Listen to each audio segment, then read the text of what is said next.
সরোজিনী সকালে উঠে নিজের কাজে ব্যস্ত থাকে। ওর বোন ডলি ঘরে বসে পড়ছিল। সরোজিনীর ফোনটা বাজে। ডলি ধরে। অপর প্রান্ত থেকে বলে, হ্যালো, কে ডলি? হ্যাঁ, আমি ডলি বলছি। তোমরা ভালো আছো সবাই?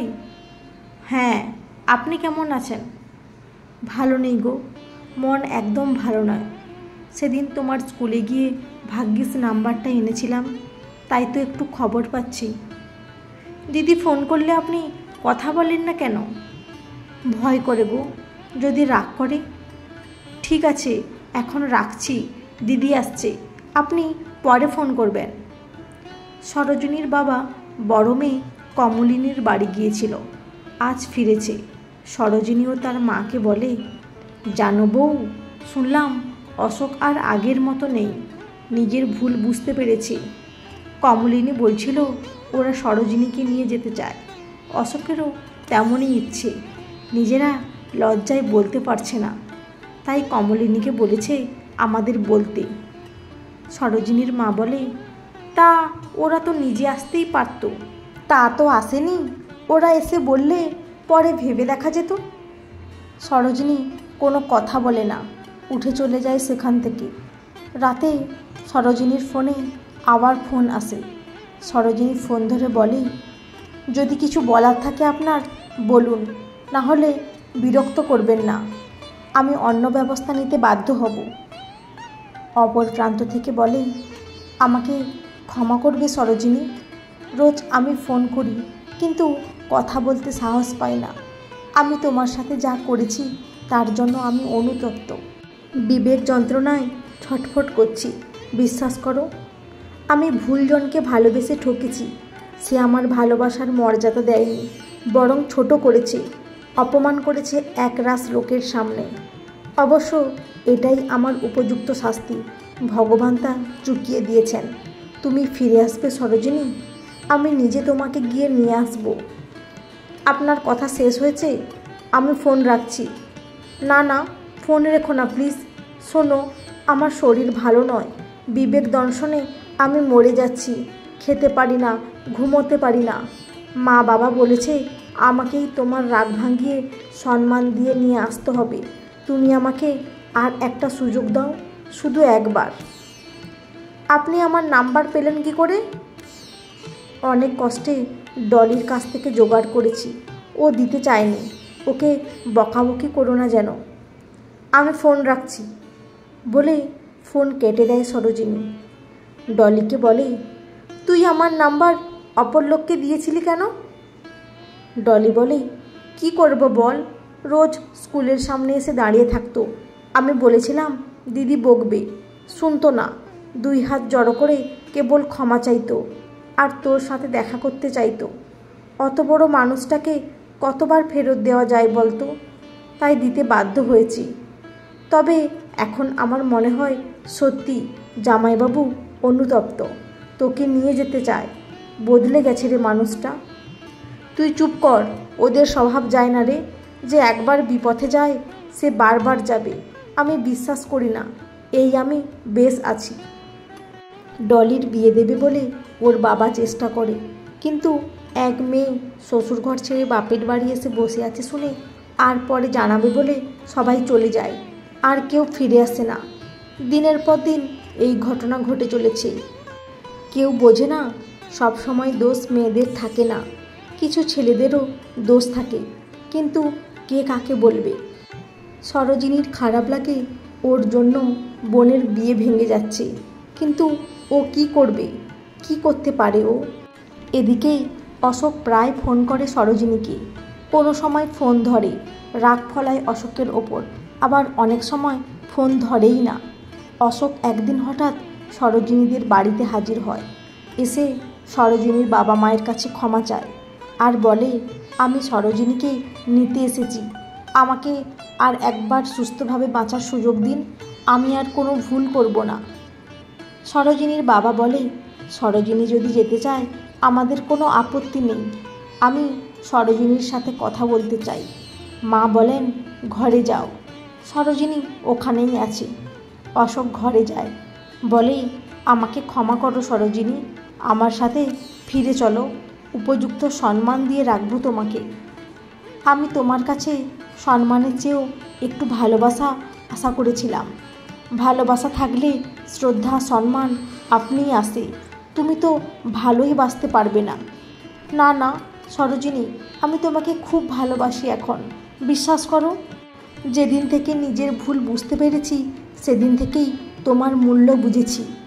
ও, তা না হলে তো বুঝতে না। তুমি ফিরে যাও, আমার মন ভেঙে গেছে।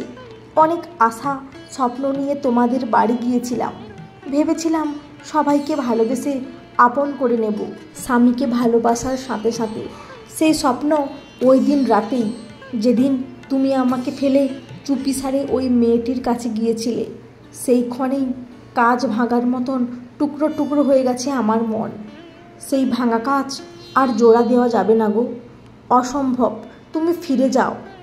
আমি এইভাবে থাকতে অভ্যস্ত হয়ে গেছি, বাকি জীবনটা এইভাবেই আমি কাটাতে চাই। তোমারও এইভাবে অভ্যস্ত হয়ে যাওয়া উচিত। অশোক অনেক অনুনয় বিনয় করেও যখন কোনো ফল হলো না, তখন ব্যর্থ মনোরথ নিয়ে ফিরে যায়। রাস্তায় প্রচণ্ড ঝড় জলে পড়ে অশোক, ওর কোনো দিকে হুঁশ নেই। ভিজে ভিজে ঝড় মাথায় করে বাড়ি আসে। ওর মা বাবা কিছু জানতো না অশোক কোথায় গিয়েছিল। অশোক কাউকে কিছু না বলেই চলে গিয়েছিল। নিজের ব্যর্থতার কথা আর কে ফলাও করে বলতে চায়, তাই অশোক সেসব কথা কাউকে জানালো না।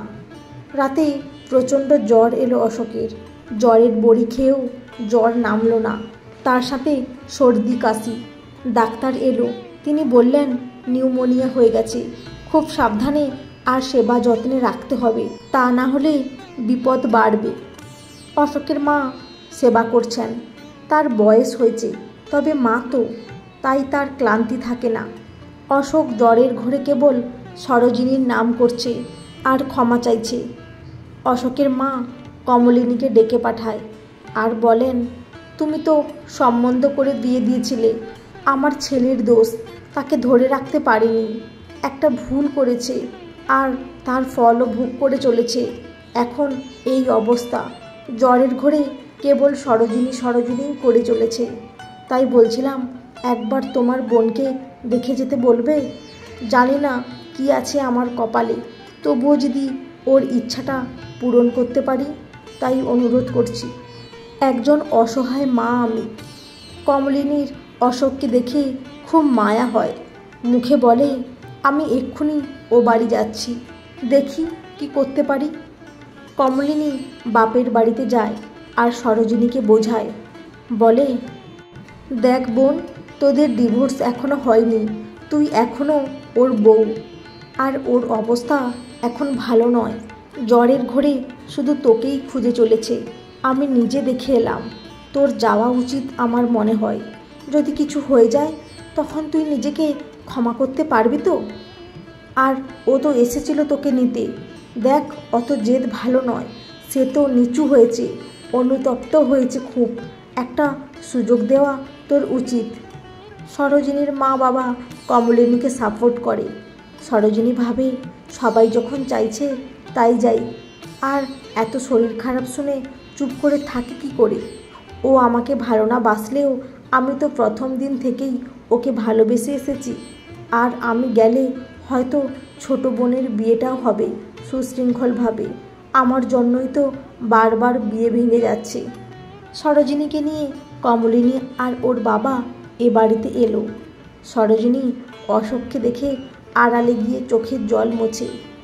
অশোকের মা দেখতে পেয়ে বলেন, ক্ষমা করে দাও মা, ওকে যা করেছে ভুল করেছে, এখন তোমার নাম ধরেই কেবল ডাকছে, ঘুমের ঘোরেও তোমার নাম বলছে।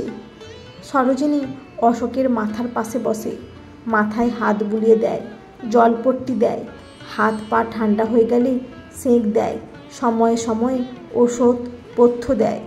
আস্তে আস্তে অশোক সুস্থ হয়ে ওঠে। অনেক দিন পর আজ অশোক স্বাভাবিকভাবে তাকিয়েছে। ডাক্তারবাবু বলেন, আর ভয় নেই, বিপদ কেটে গেছে।